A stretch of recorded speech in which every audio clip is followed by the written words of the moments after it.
ಆಡು ಮುಟ್ಟದ ಸೊಪ್ಪಿಲ್ಲ ನಿನ್ನ ಮೆಚ್ಚದವರ್ಯಾರಿಲ್ಲ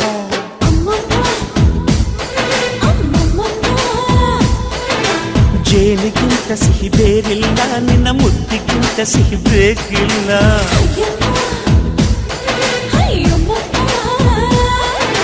ಕಣ್ಣು ಕುಕ್ಕುವ ಬೆಚ್ಚಿ ಬೀಳುವ ಅಂದವಾದ ಹೆಣ್ಣು ರುಚಿ ರುಚಿಯ ಬಾಯಿ ಚಪ್ಪರಿಸ ಸಿಹಿಯಾದ ಹೆಣ್ಣು ಅಯ್ಯೋ ತಿಂದು ಬೇಗಿದರು ಆಸೆ ತೀರದ ಪಂಚಾಮೃತ ಇವಳು ಅಮ್ಮಮ್ಮಮ್ಮ